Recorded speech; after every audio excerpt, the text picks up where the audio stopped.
Hey Travis, congratulations. When did you think this might be possible? And just the moment you knew it was reality, just what did that feel like? Yeah. I mean, I think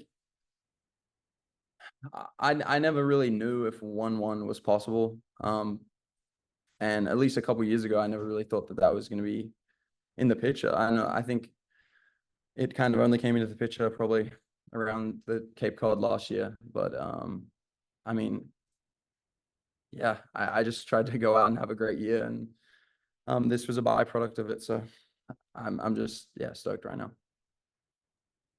Travis, how old were you when you first started dreaming of being a big leaguer? I think like 5, 6. I don't remember ever putting a different like answer to what's your dream job or what do you want to do in the future. Other than Major League Baseball player, I don't recall ever doing anything else. So I think, yeah, I mean, I played T-ball, 6U T-ball when I was 3, and I know that by the time I was 4 or 5, like there was an extreme passion there, and everyone could kind of see it around me. So I mean, super young.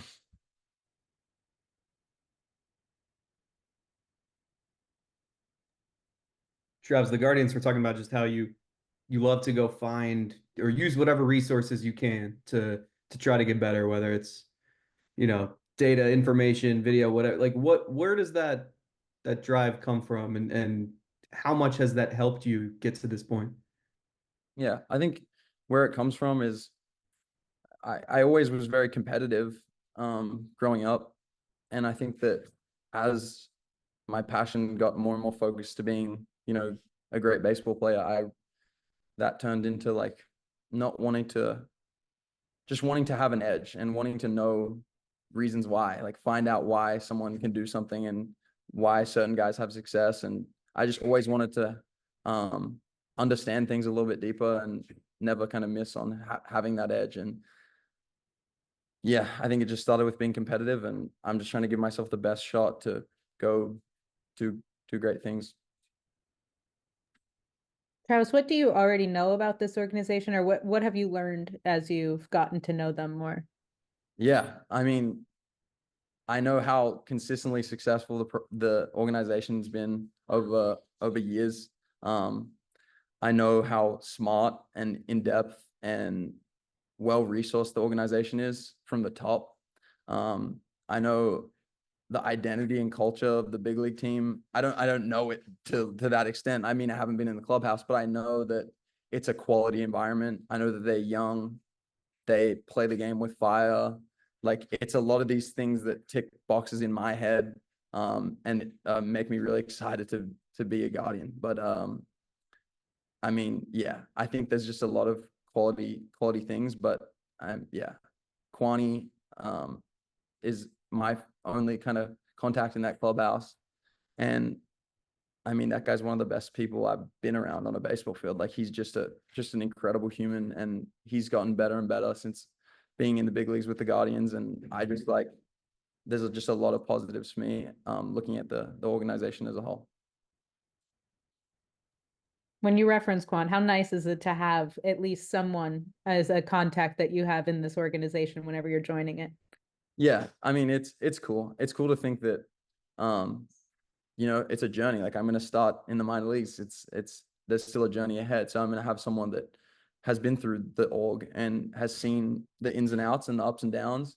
Um, and so it's going to be an incredible thing to have him there, and someone that I already have connected with multiple times, and he understands me. So that's awesome. But I know I'm not I've been in situations like where I don't really know people before, and it's definitely cool to have Quan there. But I'm sure I'm going to build really quality relationships, and I think I've already had great conversations with the front office, and I am super excited.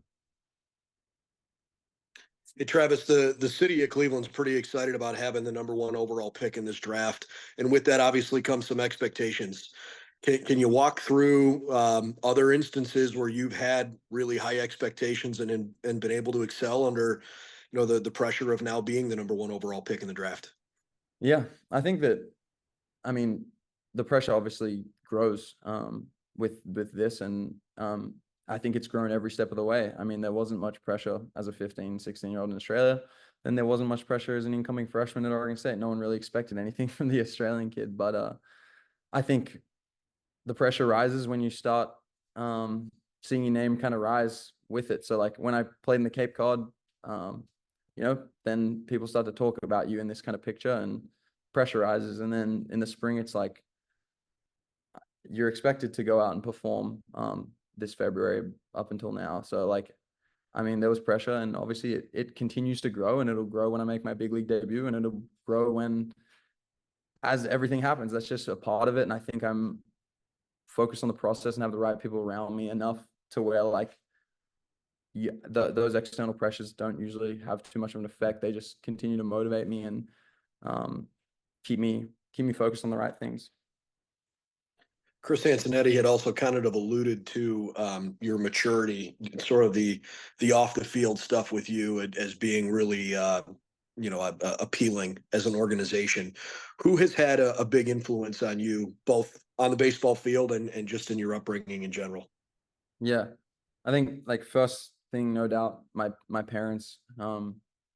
Basic answer, but like they've just constantly supported me through this and always given me the opportunity to evaluate decisions I make on my own and opportunities I get to take. And yeah, allow me to go through failure, ups and downs, and not have to push me into certain places. They've let me go out and be me and grow and learn from experiences, while being that support and that backbone to what I do.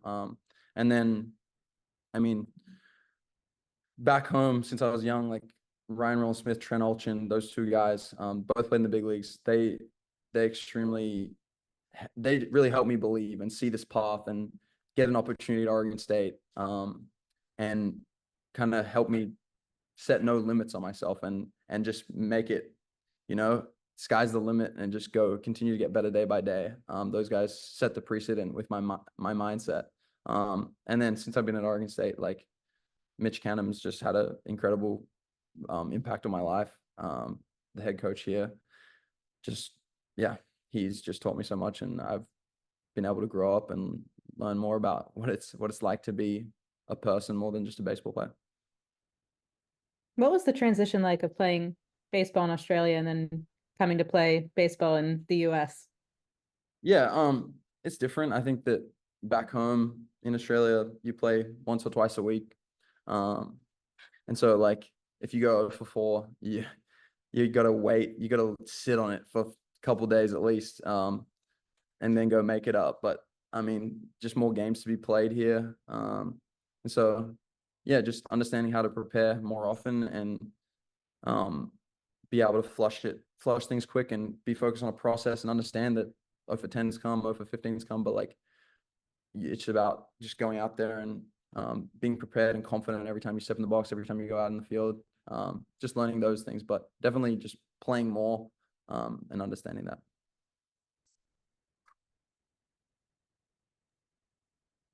Travis, this is the heart of Big Ten country, but I think a lot of people recognize that there's a lot of good baseball in the ACC and the SEC. I mean, all 8 teams that played in the College World Series this year came from those 2 leagues. Can you give folks an idea of what you felt about the quality of competition that you saw when you were at Oregon State playing out in the Pac-12? Yeah, no, I mean the ACC and SEC are obviously great conferences. The Pac-12, I mean, it's been consistently one of the best conferences in baseball for years. I mean, if you do, like, in terms of winning in Omaha and being there, yes, the SEC's had some great success lately. But I mean, it's quality competition. It's a little different baseball. There's definitely maybe some more power pitching and some more power hitting in the SEC, and they obviously have a great success, great players, great programs. But I know I've seen great competition out here, and the program here has allowed me to grow and be where I am today.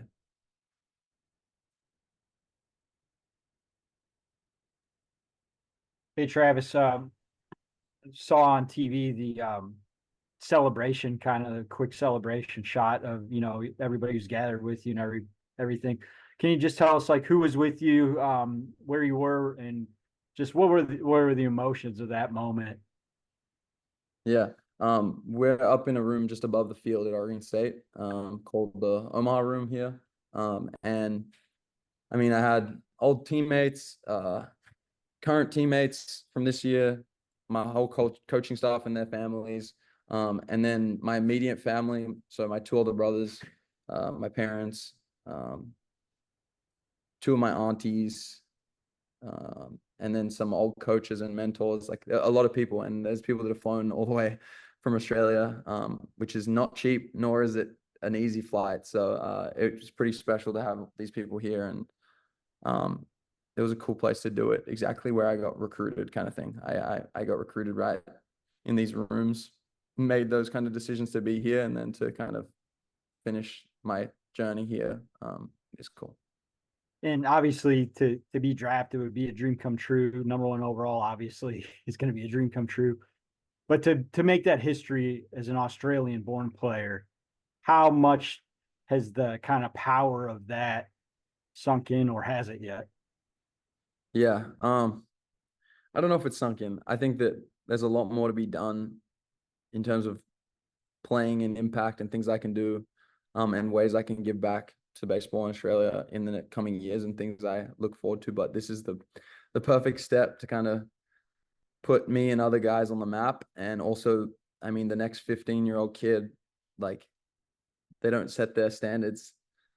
They set their standards a little higher, you know, and they see that it's possible. And I don't know, I think it starts with building belief in the next generation of kids, and then also just, yeah, maybe being able to play in World Baseball Classics with a good group of guys, and maybe the Olympics in 2028, maybe 32 as well, and show the world game what Australia can do, and hopefully just continue to grow it.